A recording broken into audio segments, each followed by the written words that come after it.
Hello, everyone, and welcome to episode 195 of the IA Cast.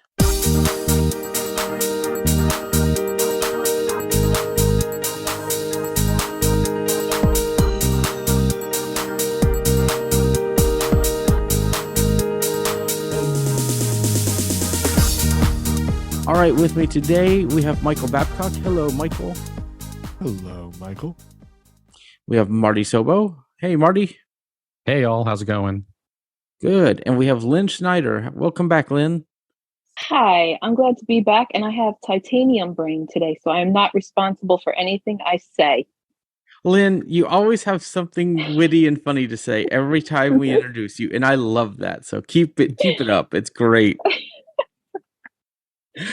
All right. So we've already started laughing. This is already going, Go off the rails. Third week in a row. So we just had a very interesting week, and we did an IACast special. Well, first we did our predictions. We did our special on the IACast about the event, and now we're going to do our show about what we've experienced and some information we've learned since the event. But before we do all of that, when we have Marty and Michael, who are the experts on everything Unmute, let's go ahead and have them talk about everything they've been working on with Unmute for the past week and other shows that they've been on. So, Marty and Michael, do y'all want to take it away? Go for it, Michael.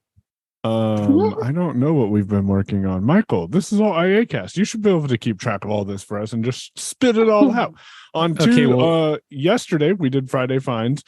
If you haven't gotten Friday Finds and Unmute, you need to search for Friday Finds with Lynn in your favorite podcast app, so that way you get subscribed to that.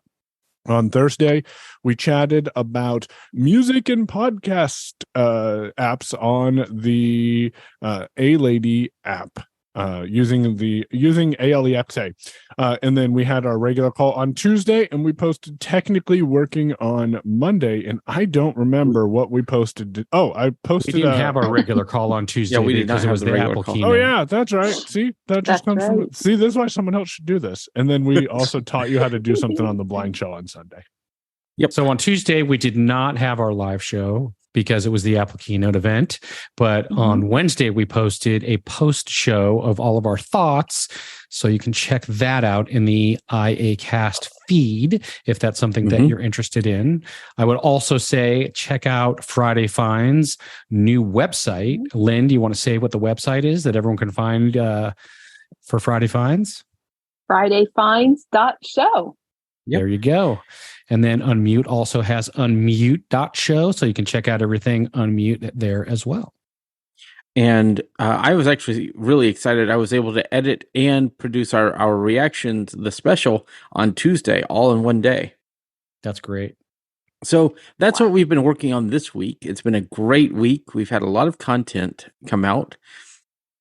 And, we're still always working to make the network better. And remember, you could also subscribe at the look for IACast Network in your favorite podcatcher and get all of the podcasts at once. So there's also a great app you can download. So if you want to get everything on the app, you can download the IACast app in the App Store, or the iAccessibility app in the App Store. Mm-hmm. And we actually have some exciting news coming about that pretty soon. So you guys will be the first to know on the podcast when that news happens. So I'm pretty excited about it. So stay tuned. So we've had some interesting, the reason why I never like to do specials right after the event, we waited a few hours and we got as much news as we could, but there's always something that people miss or we don't get all the information about during the event or even right after the event. So Apple did leak out a few things after the event was, live. And so we want to talk about those today. And then we'll talk about our pre-order experiences because, that needs to be talked about. Did you guys see my Mastodon regarding that?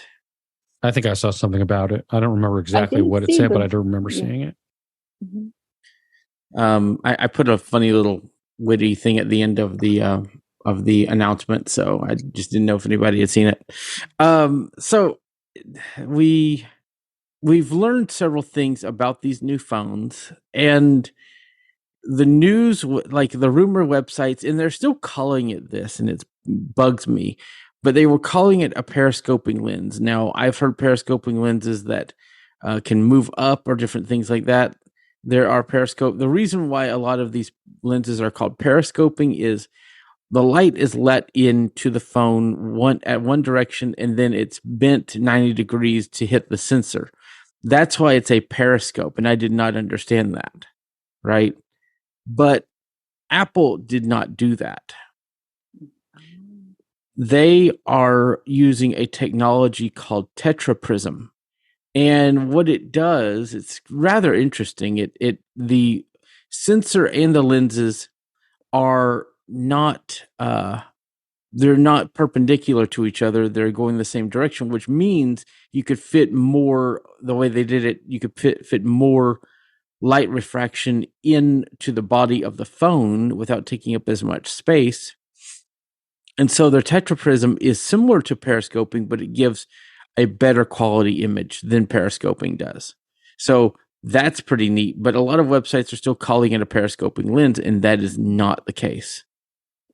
It doesn't surprise me a bit, considering how this is state of tech journalism these days. I mean, I see so much blatant misinformation coming from supposedly, infamous or famous tech sites. And it's like, really? Especially around AI, but we won't get into that because that gets me all emotional and stuff. But yeah. Right. Well, I feel like, in the tech community, they want to get crazy with their titles of things, which end up being very confusing for normal people. You say periscoping lens and people immediately think, oh, it's going to go in and out, like when you use something periscope. So it would be cool if they did something that was a little more geared towards everyone, so everyone understood what it is, instead of being kind of misleading with their titles. Right. Clickbaity sort of things. Yeah. Yeah, and I feel like that's what's nice about Apple is that, I mean, yes, others may use this tetraprism technology, but they go out and say, this is what we're doing. We're not going to conform to the fads of everybody else. Mm-hmm. Yep. Yes. And Apple is actually sort of trailblazing in a lot of ways.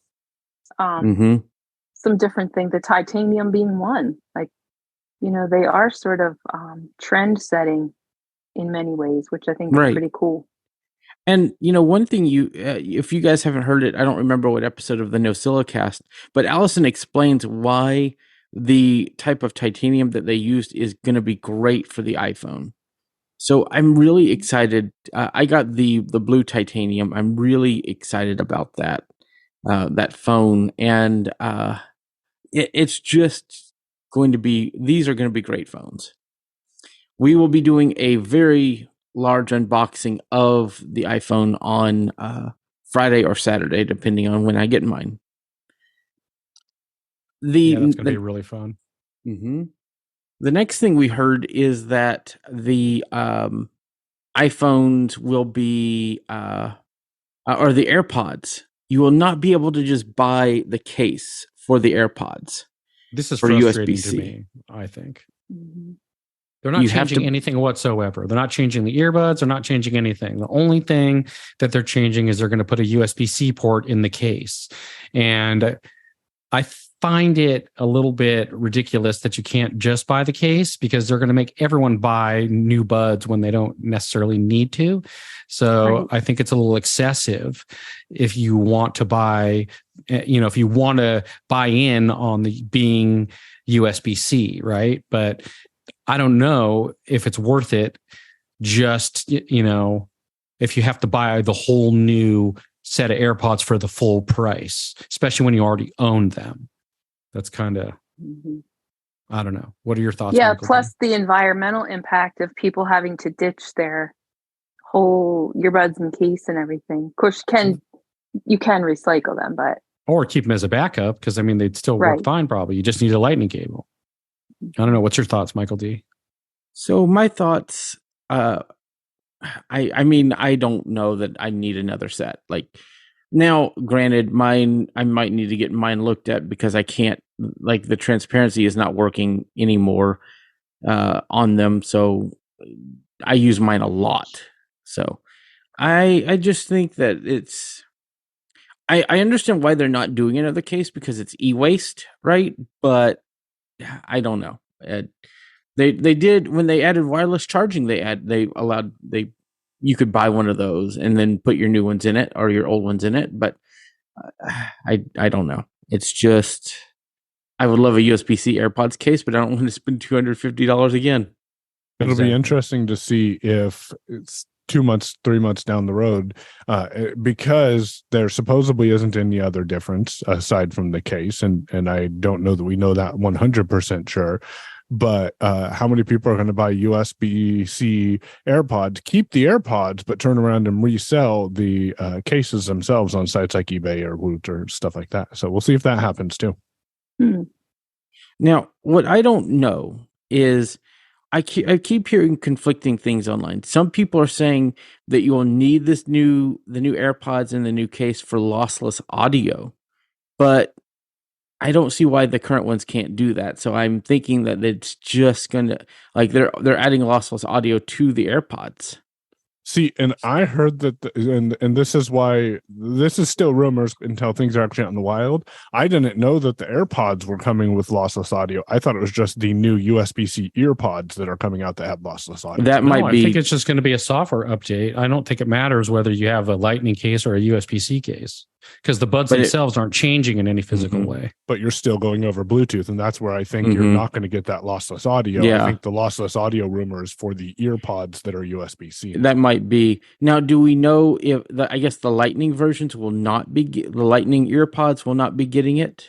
That is what I have interpreted from that. Yes. Oh, well, now that's a reason to buy some USB-C earpods. Yes, it is.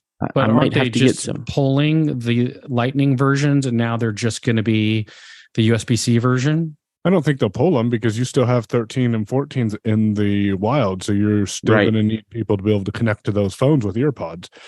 That's the wired headphones that Apple still sells for $20. And I don't think you can get a regular headphone jack version of those anymore. Can Yes, you? you can. Yes, you can. Oh, okay. So that's pretty exciting. And I wonder if they'll work on the Mac. That'll be cool. Just plug. Yeah, they do work on the Mac. They said that they do work on the Mac. Okay, well then I might have to buy a new phone. Oh. Why is that? Why a new phone? Because so one thing that I loved about having the Pixel is when I had the Pixel 3 XL specifically, my favorite Pixel phone. I'm torn about the newer versions, but the 3 XL is my favorite one. That was a good phone. It was well built. It was a great phone. That one had a pair of USB-C headphones in the box with it. And I remember popping those USB-C headphones out of the Pixel and plugging them right into a Mac or plugging them right into another USB-C supported device. I'm like, this is magic. This is nice because I never had to take the headphones out of my ear. Yes, they were wired, but they were still awesome and they were comfortable. You could wear those all day long. Right. Yep. So it's the earpods. I might really have to get some now. That's pretty cool. So is there anything else that I'm missing that we've learned? I feel like there's something. Well, another thing, as long as we're talking about the USB-C port on the high-end phones, when you do that really high resolution video recording that only comes on the most expensive version of the phone, I think the large one, you now can record directly to a USB-C SSD hard drive. So that way you don't have to try and transfer all that data from your phone's hard drive internally to an external drive or to a cloud. You can just plug in an external USB-C SSD hard drive and just set it to record directly to that drive. And once you have all your video all recorded and done, you just pull out that hard drive and plug it into your computer for getting ready to edit and do all that stuff. So I think that's pretty cool to be able to cord directly to an external SSD drive right on your phone. That's awesome. I know. And that's only on the Pros. So correct. And it's only on the large one because it's the only one that can do that super high-end video quality. So it's only on the Pro Max then. Do we know it's only on the Pro Max? I thought it could be on the Pro as well because they both have that faster controller for recording. Yeah, it might be on both of the Pro versions. Because the Pro Max does have the tetraprism and the spatial video recording, but I think both Pros with that higher USB-C controller with USB 3 speeds should be able to support that. Now, what I'm interested in finding out, and I was talking in a room about this the other day, and I'm really, really fascinated. Will you be able to plug an iPhone and iPad or iPhone and another iPhone together and see the two in the Files app? That would be very intriguing to find out. Yeah. Because imagine if you could just connect an iPhone to another iPhone and copy like large files or things like that between them. That would be so cool. That would be epic. Yeah, it would be really cool. We'll have to see how that's going to work. Because that would be, if they're Pros, that would be 10 gigabit of copying speed if you had the right cable, right? So we do also from Lightning to USB-C or vice versa. Yes. Well, no, just USB-C with the right cable. We also do know that the cable that comes in the box is still it's a USB-C cable, but it's still a very slow 480 megabit cable. So you will have to pay more for the faster 10 gigabit cables, and they get expensive. Yeah. So it might be worth looking at Anchor or some others instead of going through Apple for those faster USB-C cables if you want them. Correct. Now, could you buy those anywhere? I mean, like you could purchase them. They're separately. You can buy them Apple's version through Apple, but if you wanted to get like Anchor, for example, you could just go on Amazon and purchase them, from Anchor store on Amazon. Because I was just wondering, could I charge my new phone with my Mac USB-C cable? Certainly. I think I can. Yeah, right? you could. But the even cooler thing is that you can use your phone with the USB-C cable to charge up your watch or your earbuds, which is pretty cool. Now, the one thing that is kind of a letdown is the fact that the phone does not have quick charge, so it's still limited to 20 watts, I believe, according to what I saw on MKBHD's videos.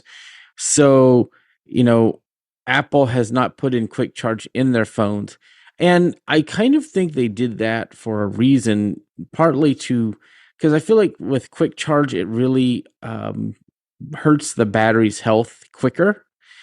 So I'm kind of fine with that personally, but I mean, I could be wrong with that. So yes. I guess my next question is, what phone did any of you guys get a new phone, and when will it be delivered? Well, I did not order mine yet, but I plan on getting the big boy, the 15 Pro Max. Yes, and I ordered my 15 Pro. And it is supposed to come by September 29th. So hopefully I'm crossing my fingers and hoping it gets here earlier. So your ship time slipped a little bit. What do you mean? So they're supposed to be like the launch day is the 22nd. So if it's going to be the 29th, then the ship date kind of slipped a little bit. Yep. Yeah. I did not order. Which phone did you get, Lynn? The 15 Pro, not Which the Pro color? Max. I got black because somebody said black would be the color that I might be able to get without having to wait a long time. So that's the color I got with a black case, I guess. And I'm totally blind, so you could tell me it was some other color and I wouldn't be able to argue with you. What size did you get? The smallest memory was it 128. Mm-hmm. And the reason I did that is because I looked at my current usage. I have a 128 right now, and I'm only using half of it. And I don't do Gotcha. video. I don't do video because I can't see. So I'm not, and a lot of I keep my stuff in Dropbox. I keep it, on my cloud, or I don't keep a lot of stuff on my phone. Mm-hmm. So I might be sorry I did that, but yeah, I'm very particular about I house clean often on my phone. I get rid of stuff I don't want. I'm really good about that. So yeah. Yeah. So I also ordered a new phone, and as people are probably not surprised about, I ordered a 512 gig 15 Pro Max in blue titanium, and I'm really excited about this phone. I do feel like it's not going to be as shiny. It might be harder for me to find at times, but the always on display kind of helps with that, so that's awesome. Yep. And I'm just excited about this phone. So I guess we all pre-ordered on Friday. Yeah. I did not pre-order a phone, and I was just looking at my storage. You had me wondering, Lynn, and it's interesting how people go big. Like they go big. I have a 64 gig iPhone 12, and I am only using 48 gigs. And I Yeah. find that to be really interesting how much storage I'm Interesting. not actually using. And yeah. Mhm. But if you only have 64 gigs and you're using 48, then you are starting to get close to your max. I mean, you're not. I am, but the entry level is 128 on any of the Mhm. newer phones. So when Right. I upgrade, I'm just going to get that 128. But I wanted to check to see what I'm using because I'm like, oh, I got to be. I thought I had 128 because I've never had storage issues, but Mhm. Mhm.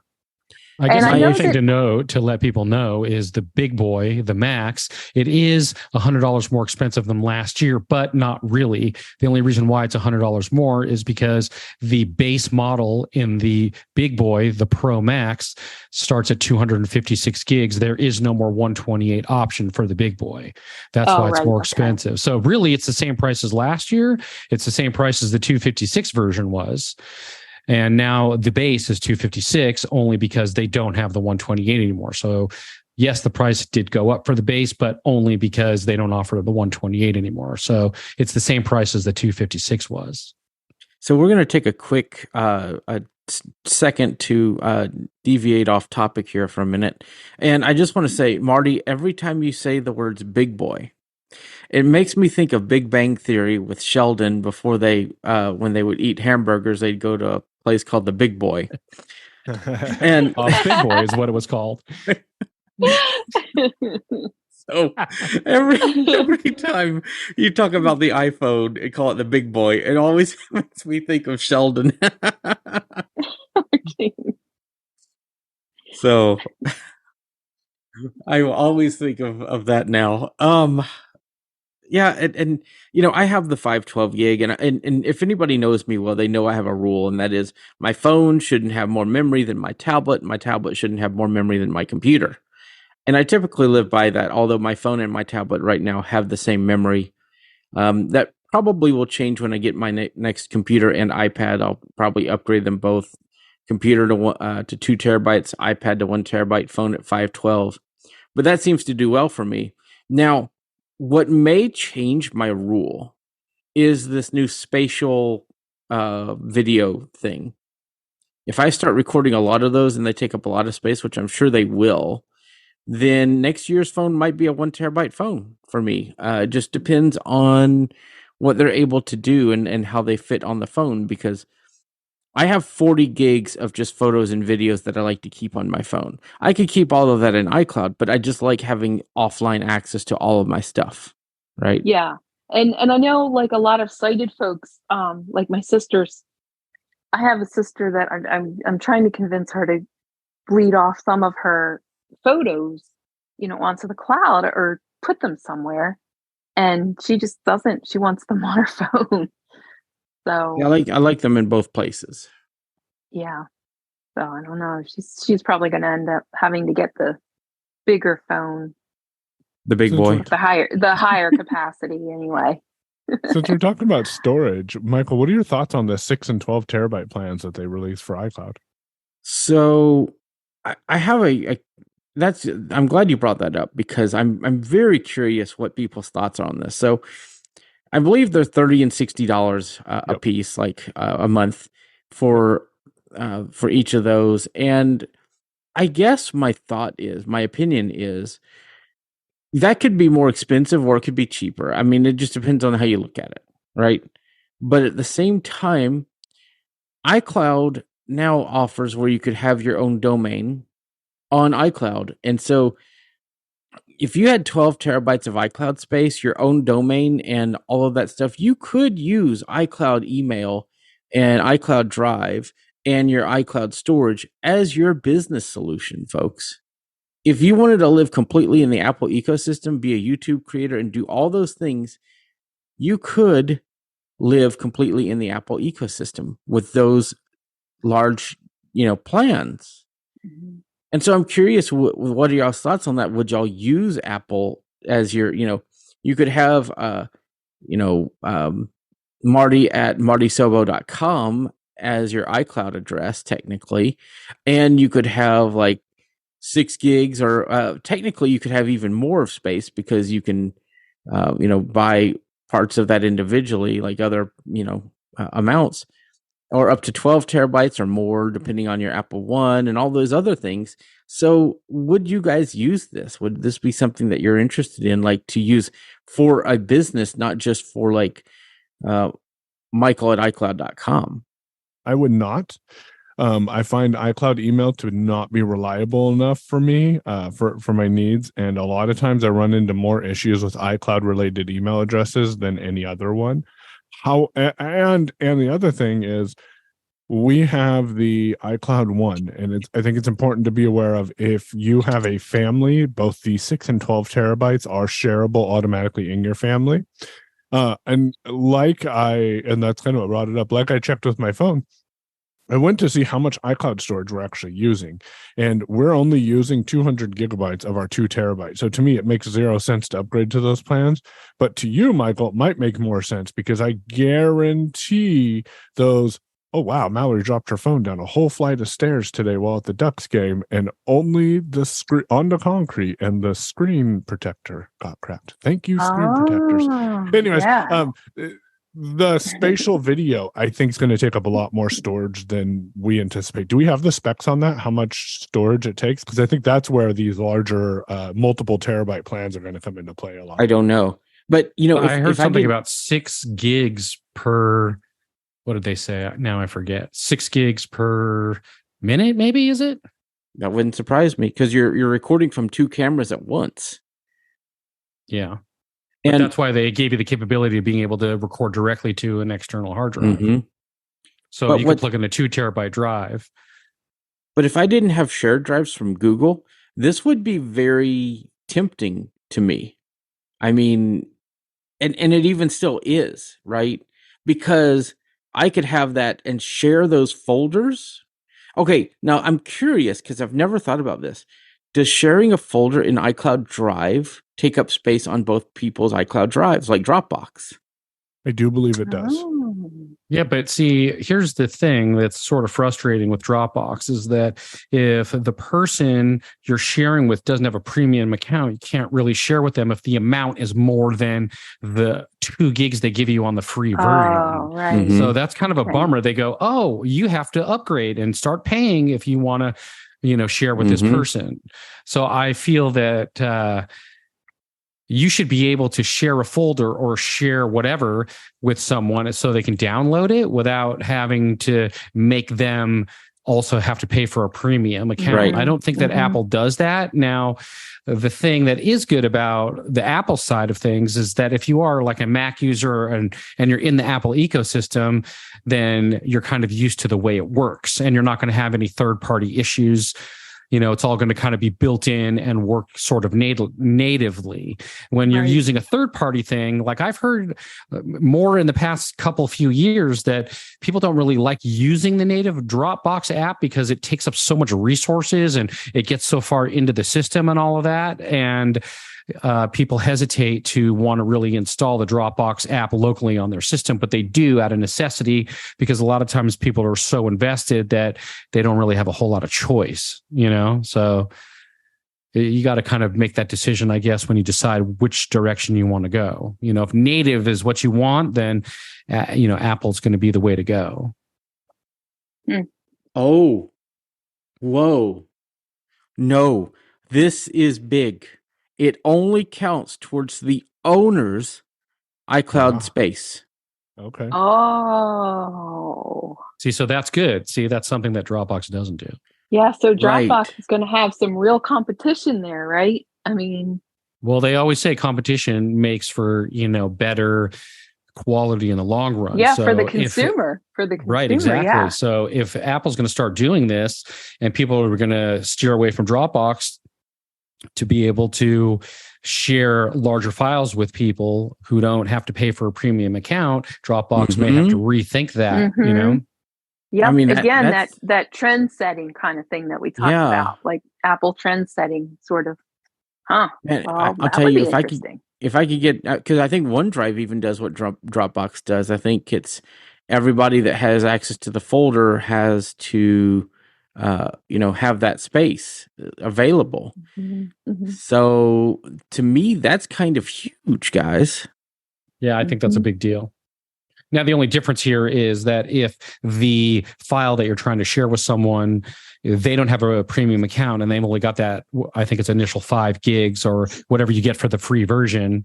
If the file that you're sharing with them is going to be larger than that, they're going to have to download it locally to their system. No. It only counts against the owner's space allotment. All right. Wow, Yeah. that's just amazing. Yeah, that's what I read online. So that's pretty incredible.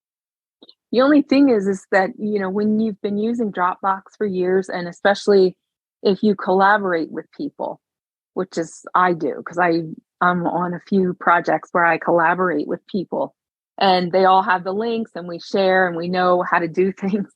Like, would that only be for Apple, for people that are Apple customers? How would that work if You would need an iCloud account, but that's all you need is just a free iCloud account.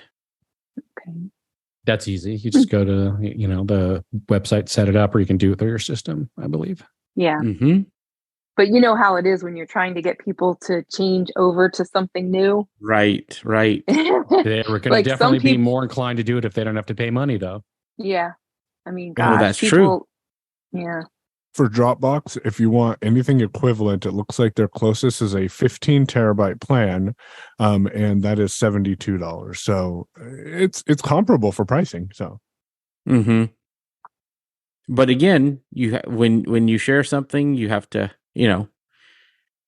both people eat up the space. So, iCloud I think is becoming a pretty good contender in this, and I finally was added to my first shared folder. Now, I'm wondering if I add files to a shared, I think it still counts against the owner. So if I add files, it counts against the owner's space and not mine. This is something I think we need to play with a little more. And Michael, this might be a good technically working topic. might be. Mm-hmm. Yeah. So this is pretty exciting. So this is why, see, I use iCloud as my main email for personal, and I personally haven't had any problems with it, but they do have a very aggressive spam policy. Yes, they do. And yeah. So it's not just iCloud. It's anything using the mail app really will put, at least for me, will put weird stuff in the spam folder. But iCloud itself, it's like, that is from my newsletter. Please do not put that in my spam folder. Like, I'm part of a Mastodon newsletter, and I have to go and take stuff out of my spam folder all the time. It's like, I don't want to add all these things to my contacts, people. Yeah. That's even, I noticed that Gmail is getting that way too, where I look at my spam folder and I would tell people that you really should go in there and look from time to time because, like Michael was saying, there are wacky things that get put in there. Like, why Mm-hmm. in the world does my doctor's appointment reminder for me get put in the spam folder? And so, yeah, you do have to definitely make sure, everybody should make sure they're looking at their spam folders every once in a while to make sure there's nothing important in there, Yes. So I guess we should go ahead and get to the meat of the show and talk about our review did we go through everything, guys? Is there any other tidbits that we missed? Because that iCloud one was kind of a big one. That was kind of. I will bring up something really quick that I think is good to be noted. We don't have to spend a lot of time on it, but it's just good to be noted. I was not going to update to the Watch 9, but there's two features that make me want to upgrade to it, which I feel are pretty major. And the first one is that Siri is going to be local on the device. Yes. I think this is a big deal. It's going to make Siri much faster. And if you don't have an internet connection and you need to be able to use Siri for something, just to have it locally and not have to go and call home and come back just for it to do anything is huge. Also, I really want to be able to utilize double tap, and that's also only going to be on the 9. So those are the two reasons why I would upgrade to the 9 instead of just keeping my 8 like I originally thought I was going to do. So I think I'm going to be going up to the 9. So I want to actually clarify that because the feature known as double tap is only available on the 9. However, there is a feature in accessibility, I believe it's under assistive touch, that does a similar thing. And I'm a little confused on what the difference is between these two different features. Do you know, Michael? I do not. I've been wondering that myself. And does it work exactly the same way? Because if it does, well, then, Yeah, it would be worth poking around in the accessibility settings under Watch to purchase that, or before you purchase that. But you're right, the Siri locally has me really intrigued. I'm on an SE 2022 right now, and I probably will hold off until next year, says Michael, as he realizes that it's that I'm probably gonna put an Ultra 2 in my card at AT&T too. So I have the intention of holding off till next year, especially if there's some additional things. The U2, I think it's the U2 chip, or for wayfinding and being able to find other people, that's huge. I'm thinking about that in a conference environment, and let's say Marty's like, hey, let's meet up over here. I can share my location with Marty and he'll be able to come find me directly and use a similar experience that someone gets when they're looking for AirTags. And it is my understanding, I haven't confirmed this, but it's my understanding, and it appears that this feature will also work in the watch. So if you have a cellular-based watch, and I say a cellular-based watch because you're going to need some sort of data connection to be able to pull in the data of who you have permission to be able to track, unless you're on Wi-Fi, then it is potential that you may be able to do this from your watch directly, and that has me really intrigued as well. Now, my question about this, and this is just to clarify for everyone, is what would be the difference in that feature and just going into Find My and finding the person in your Find My, because you can just locate people already and see where they are and stuff right through the Find My app. So not like this. Find people.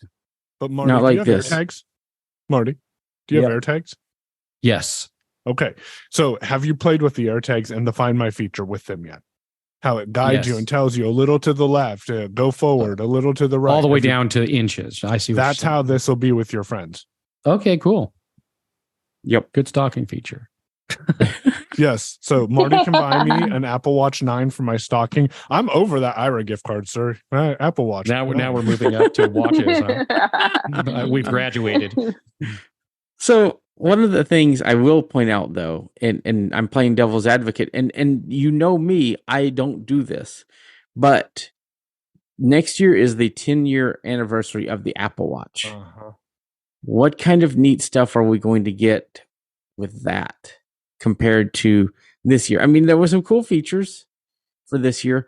Also, I heard that the heart sensor on the Apple Watch has been upgraded this year as well. So that is interesting. But what are we going to get on the Series 10? Yes. Well, probably we'll start with some kind of an X logo of some sort, something that has to do with 10, or will they skip X from now on because of how unlucky it is for you know what. Who knows? We'll just have to see what happens.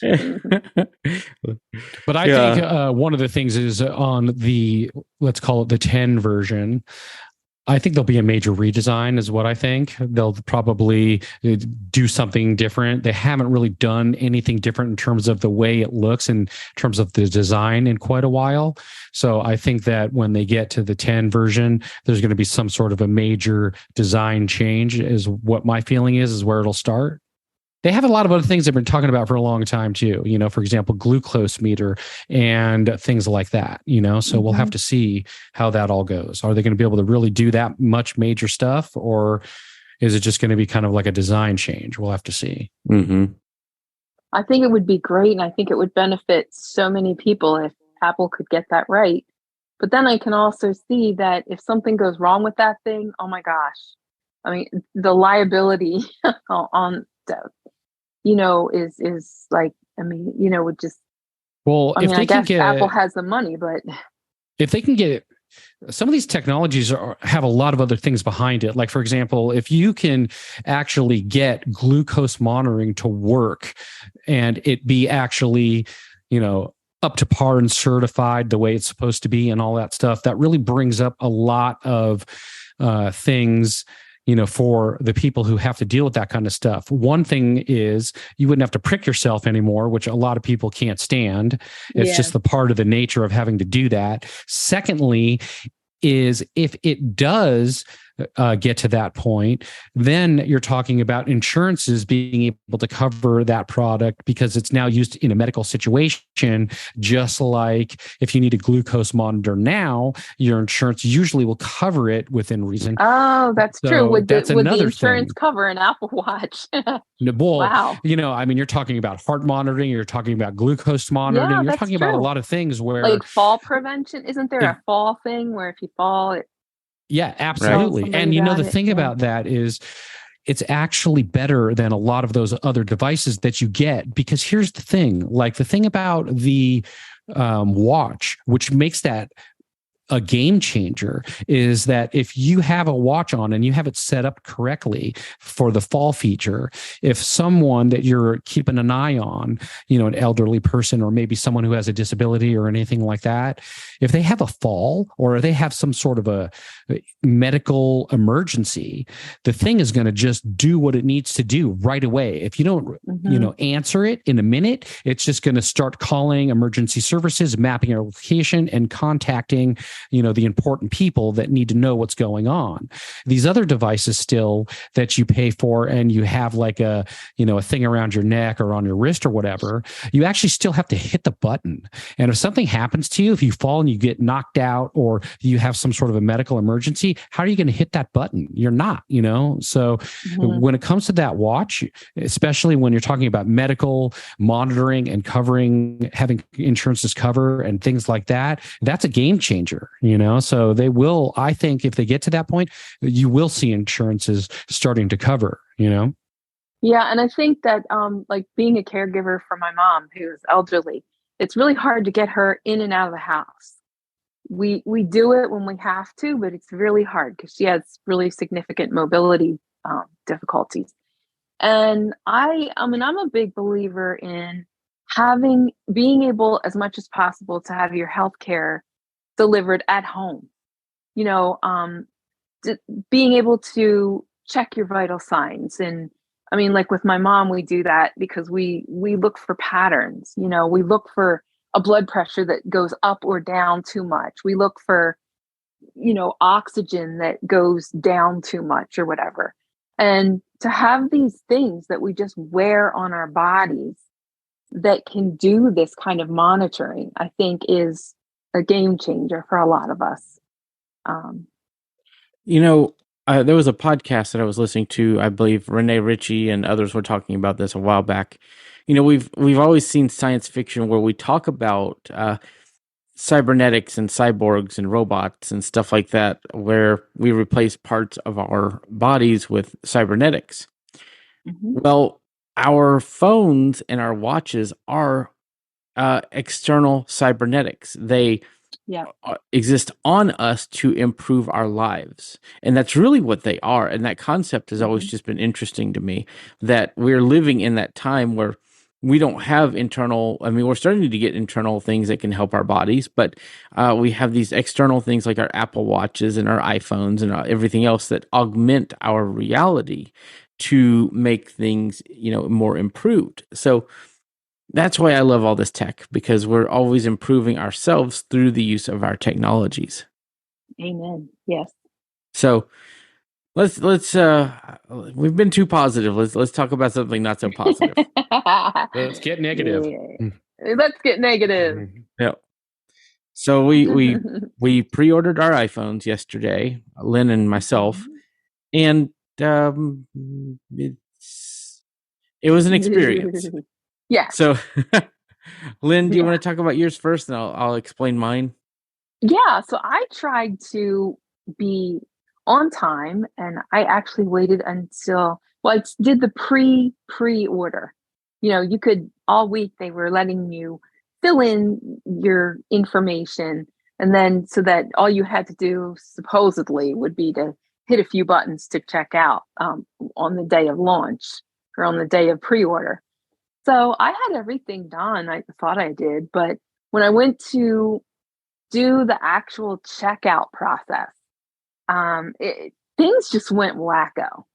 I got to the carrier. Well, first of all, for some reason, the thing I had saved was like gone. I don't know. That could have been my fault, but when I got to the checkout process, everything was going super smoothly until I got to the carrier part. And that is when things just went wonky fast. And all of this, and I got to a point where I froze up. I mean, my phone froze up. And I couldn't do anything. It's like it was just sitting there like hanging. And I went back on later to try to work this stuff out. And for some reason, I would get to the carrier settings and I just could not get past that. So I finally went to my carrier side and just ordered the phone on my carrier side, and it went very well, very smoothly. So I may have it may be operator error, but things were just a little bit wacko, and I don't know. So I had a very similar experience. On Wednesday or Tuesday, whenever it was, I went to the Apple Store app and I said, okay, let's get my pre-order ready. And I picked my phone, I picked my carrier, I picked my trade-in. All of that was ready to go. I mean, the way they explained it was I could just go in on Friday, press the button, and I was done. Okay. So I added it to my calendar. I did all the things, got the push notifications Friday morning. I was all up and eager, ready to go do it. And then I get in there and I'm ready. I'm on the Apple Pay screen. I go and I'm like, okay, let me just verify the shipping address because that's, wise. Go out of the app, check it, come back, and the Apple Pay screen went away.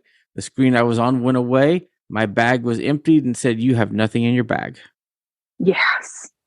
Oh, that's terrible. And you always hear like in the first couple minutes, the phones are slipping, like the dates are slipping, and I'm like, oh my God, I put so much work into this to get this phone, and I'm not going to be able to get it for 2 or 3 weeks. Yep. Is what was going through my head. So then I went back in and I started adding everything back into the system. New phone, yes. Got all the specs, yes. Do you have a trade-in? Yes. Got a spinning activity indicator. The process, the trade-in service is down. Please try again later. Oh, jeez. So then I said, okay, I'll just skip it and bring a phone in later to trade in, if that's possible. Got to the carrier part, and like Lynn, the carrier part was down. Had to try again later. Then the app just stopped working and rebooted. Yeah, I would say there were some issues. And I'm sure their servers were being slammed. Yeah. But they might want to do a debrief and think about this for the next time. The problem is, though, this is not the first year this has happened. I remember having similar problems last year. And so I went back in and I kept working, and I finally got everything in the cart. And I'm like, okay, how far has this slipped? And it still showed the day of 22nd. Wow, that's pretty cool. And I did see an article somewhere where some are shipping right now. Yes, mine is already preparing to ship, I believe. Yeah. Yeah, I haven't looked at my tracking thing because I don't want to be like super impatient. So I'm like, all right, kid, get the titanium thoughts out of your head and do something useful for a while, and then look at your, ship notifications, see if you had anything. So mine is still on preparing to ship.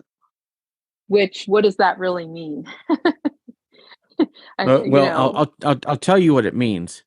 $1,514 just got yoinked from my bank account. That's what it means. Yes. So you paid for yours in full, then you didn't finance it or whatever. Correct. Yeah, I did the finance part because, well, that's what I always do. And they made me pick another plan, and the plan I picked is more expensive than the one I had. They wouldn't let me pick the one I had. It was a plan that they discontinued anyway. So, and honestly, I have a really hard time understanding these plans because they show in like a table, and sometimes I'm just thoroughly confused. Like I'm looking at it and thinking, I don't understand this, so I was thinking about, well, what I might do is call them and try to talk to a human. Right. Good luck with that. Right.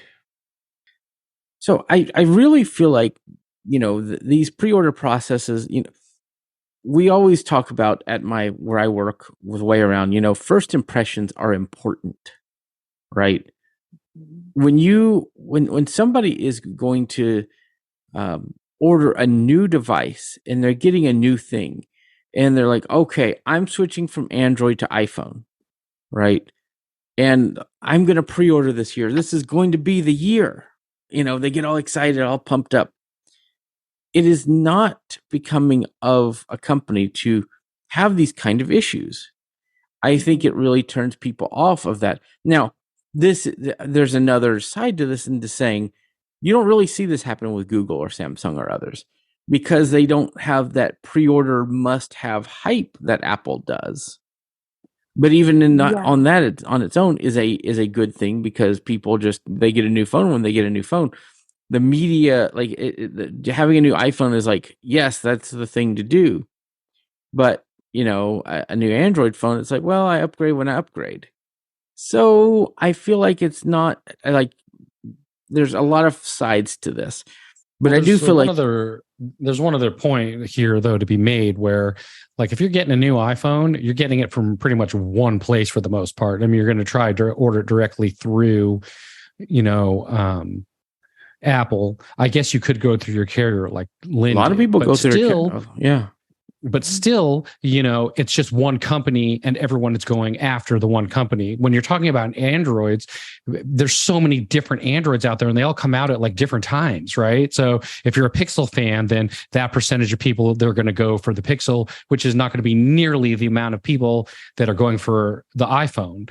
If you get a Samsung, right, then those Samsung fan people are going to go for the Samsung, which is going to be, a certain group of people, but not nearly as much as iPhone. So, Android is just a giant pool of a bunch of different companies that all come out at random different times throughout the year. And it's going to always be less because when the iPhone comes out, it's all iPhone fans, right? When it's Android people, it depends on what phone you have and what manufacturer you have and when it comes out. And there's all these other, variables to consider, But also, go ahead, Michael. But also one thing to consider with Android, Android fans have very different ways of thinking about Android than Apple fans do. When they buy an Android phone, they know, most people know, I'm not going to get the latest and greatest on my phone, but my phone it'll get updates through the apps that increase the phone's power. So they can go, 4 or 5 years and be fine with one phone. Whereas on the iPhone, it's like we get a lot of cool features that are trying to catch up with Android. But also keep this in mind, like iPhone on a global scale is a lot less than Android phones. It's about the equivalent of like Samsung or others on the global scale of things.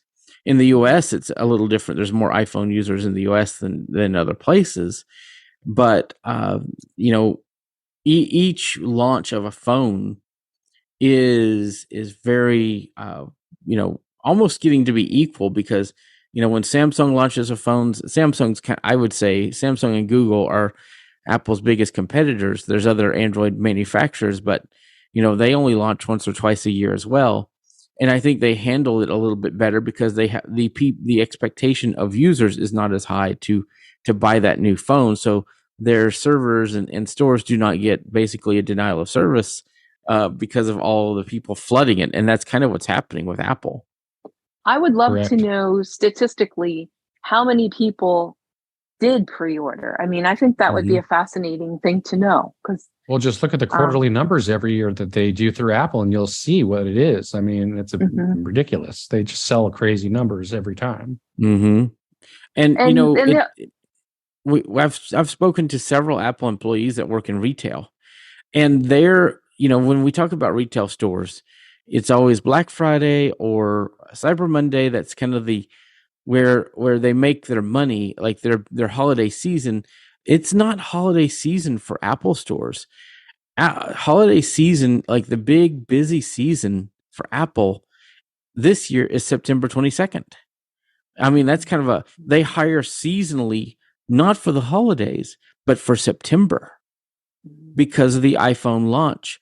And next Friday is that launch. So that's when they're going to want everybody on deck to be able to work to sell iPhones. Yeah. And the whole idea of pre-order, this is the first year that I've pre-ordered. And honestly, I don't know why I did it. I mean, I guess because I was due for an upgrade and I just figure I would try it and, see what happens. But it is sort of, some people would say, like, it's so consumeristic, or, I don't know if that's a word, but sort of like this idea that I want my iPhone before other people. That's not the way I see it. I mean, I'm willing to wait. I guess it was just the excitement. It was Yeah. just the fun of seeing if I could do it. Yeah. And also, like I said, I was due for an upgrade on my phone anyway through my carrier. So, and I have trouble getting to these stores.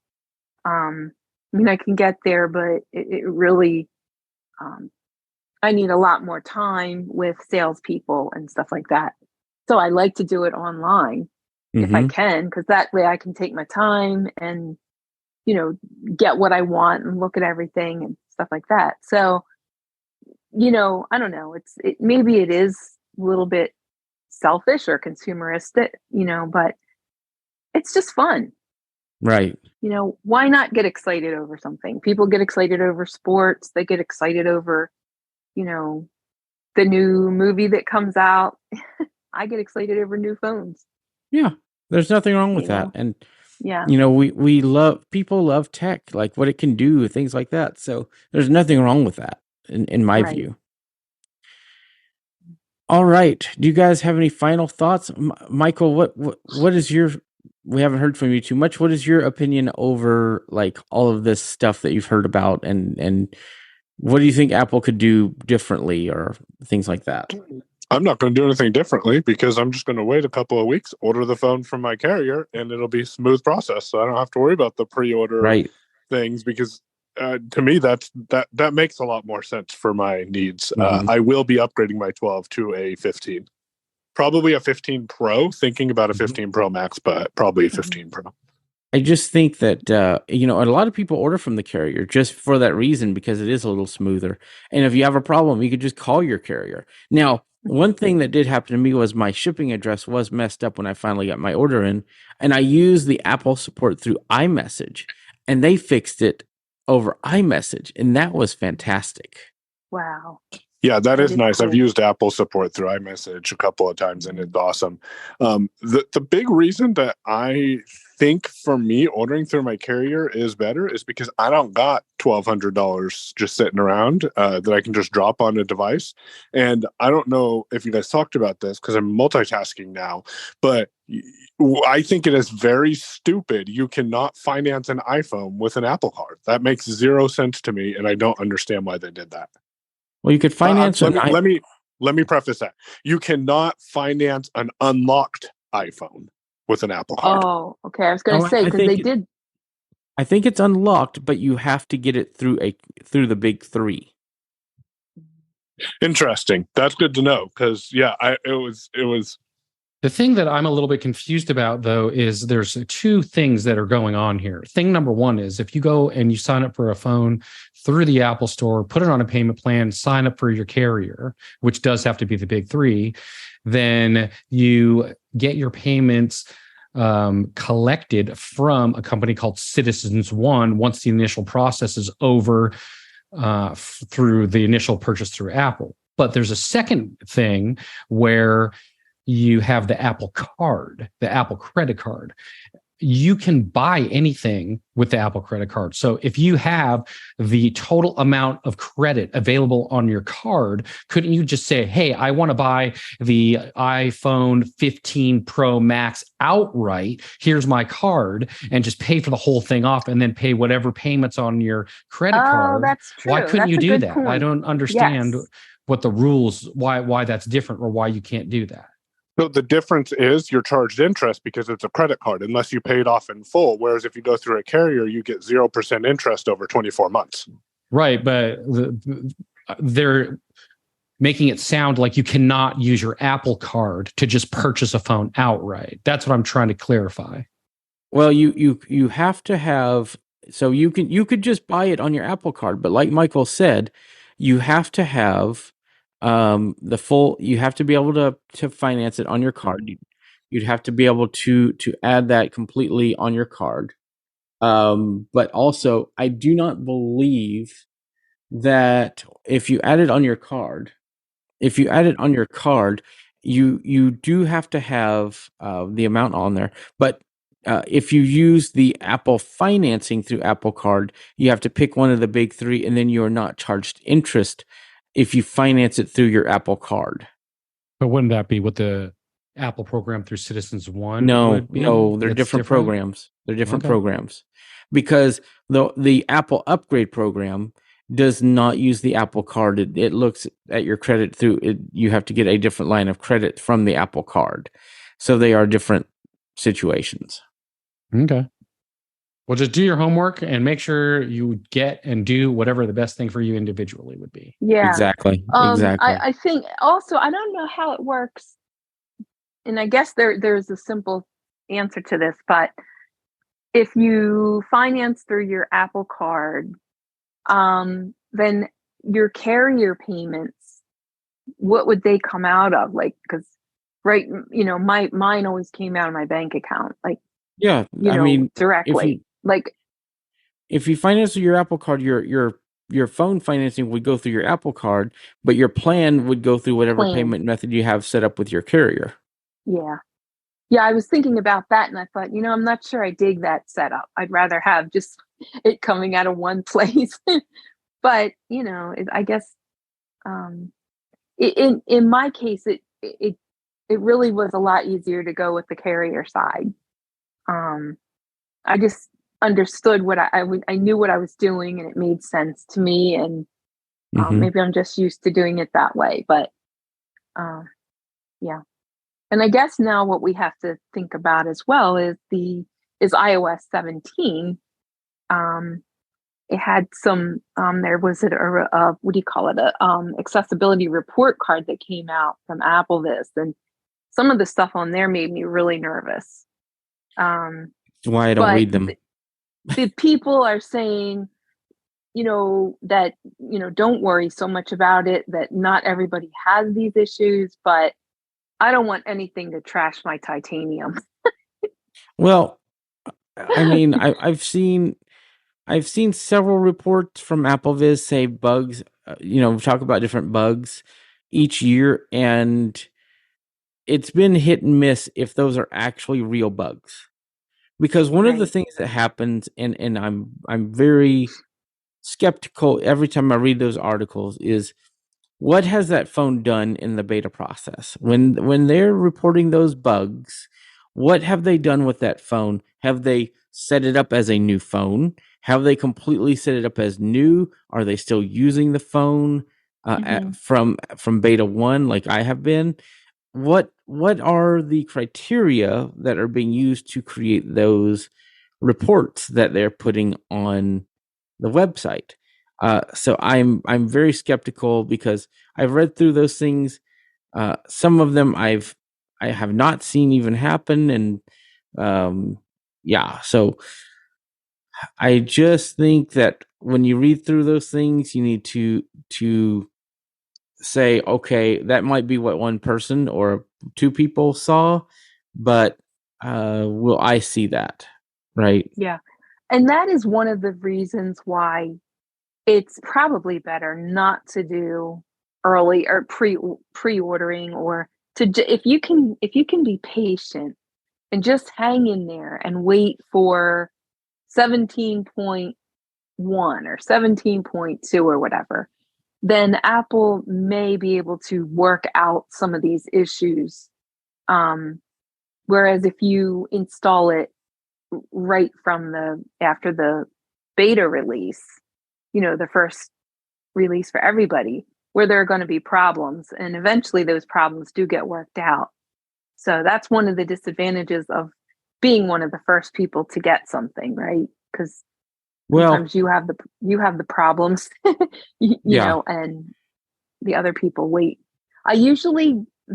Typically that's was my philosophy. I would always wait a little bit before upgrading, because my phone now is absolutely essential to the projects that I do.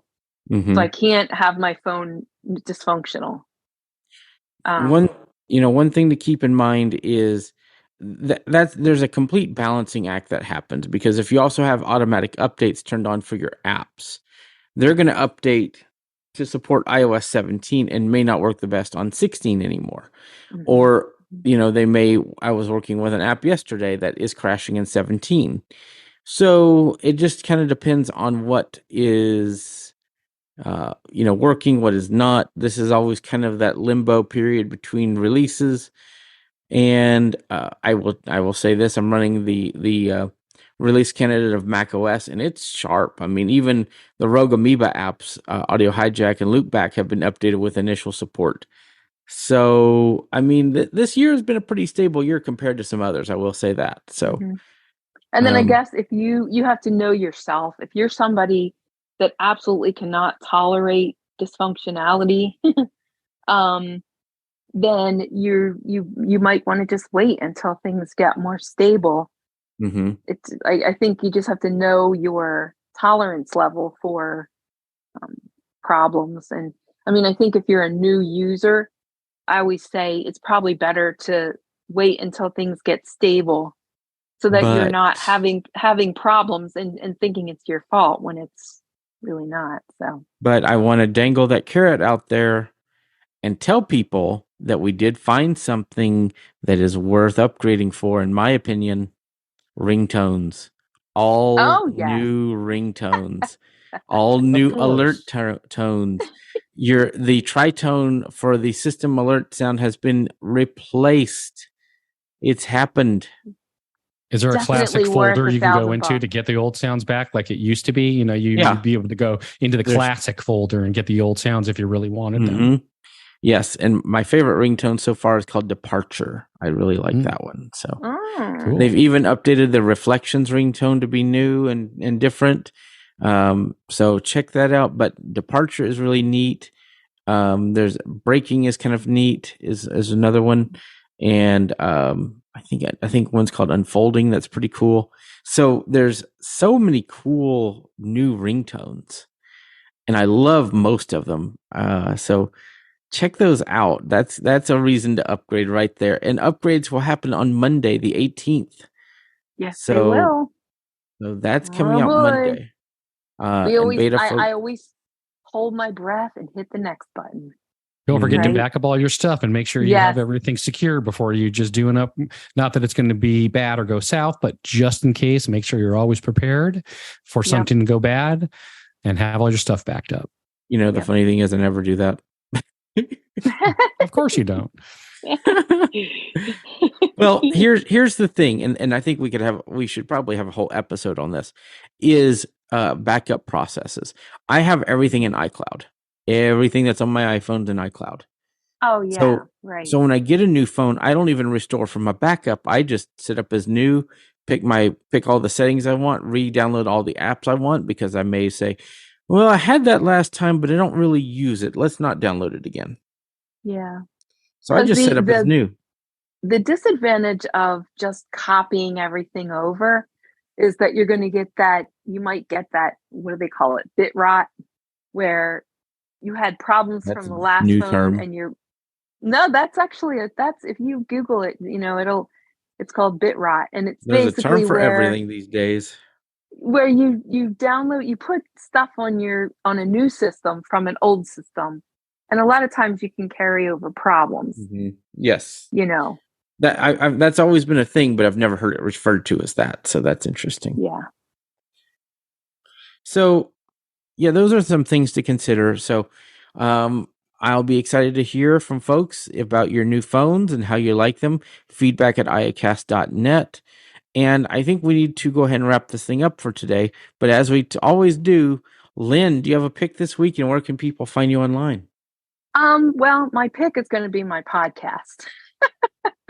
I know that's probably against the rules, but you know, you can visit my website at fridayfinds.show, and you'll see a few episodes on there. And if you would like to get in touch with me, you can do so at feedback@fridayfinds.show. Fantastic. Marty, what about you? What's your pick, and where can people find you? So my pick is going to be the Apple keynote. And I say this because if you've never seen an Apple keynote, go watch the cinematography and all of what they put into the actual video production and all that. I think it's pretty cool. I think it's probably one of the only companies out there that's doing it the way they do it. So it's pretty cool. If you haven't seen it, check it out. Or if you've never seen an Apple keynote, go check it out. It's pretty cool. If you want to reach out to me, I'm on Mastodon, marty@unmute.community. Okay. Michael, what about you? What's your pick, and where can people find you? My pick is a flashback to earlier in this episode, and I don't use the native Dropbox app. I absolutely hate that app, but I do use an app called Mistral, Maestral.app. And this allows you to use Dropbox and store your Dropbox, most importantly, on an external drive without any hackery. You just choose the external drive, and that makes it super nice. You can also control your Dropbox account through the command line. And one of the cool things about it is if you don't have a paid Dropbox account, Mistral uses the API, so it doesn't count as a device on your 3 limit for the free app. So again, Mistral, Mastral, and you can follow me on Mastodon, PAYOWN at unmute.community. Fantastic. And let's see. I've been really racking my brain for a pick for this week. And Let me make your pick for you. How about that? Okay. Your pick is going to be all the new sounds that are coming in the new operating system. Thank you. I went on about that on text message and a lot of places all week. So yeah, we'll go with that. That's kind of my pick. There is actually a video. There's a video out there on YouTube that demonstrates all of the new sounds. I wish I had the link, but That really okay. See, I've talked about this before. Sometimes changing little things about your device can make an old device feel new again. And Very that true. even goes down to wallpapers, to sound effects, to all those things. And it's just when you change how your devices work, like even the default system notification sound, it's like a fresh coat of paint, yeah, like Yeah. exactly. Kind of like I cleaning your screen. It feels all smooth and clean. It's like you just bought a new device again. So I really love the new iOS and there's new macOS sounds too, so people can go check those out. So thank you, Marty, for my pick. That was awesome. Yeah, no problem. You could find me online. I'll definitely have a good pick next week. And if people can't guess what it is, then you haven't listened to the whole show. You can find me online on Mastodon as Mike Doise. That's MikeDoise at techopolis.social. You can email me at mikedoise@icloud.com. And you can find me all over the web. Mike Doise on X, Michael Doise on Facebook. You could find me pretty much anywhere, so just look me up. You could find the show at iacast.net. You can email us at feedback@iacast.net. And we're always on the radio at iacast.net/listen. So hope you enjoy it.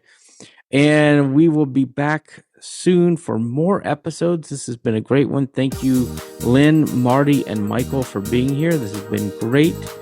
And we will see you all next time. Yeah, bye.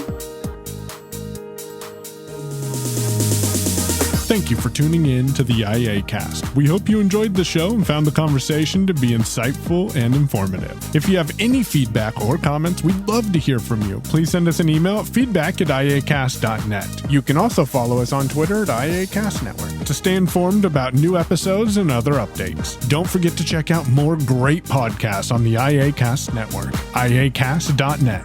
Thanks for listening, and we'll see you again soon.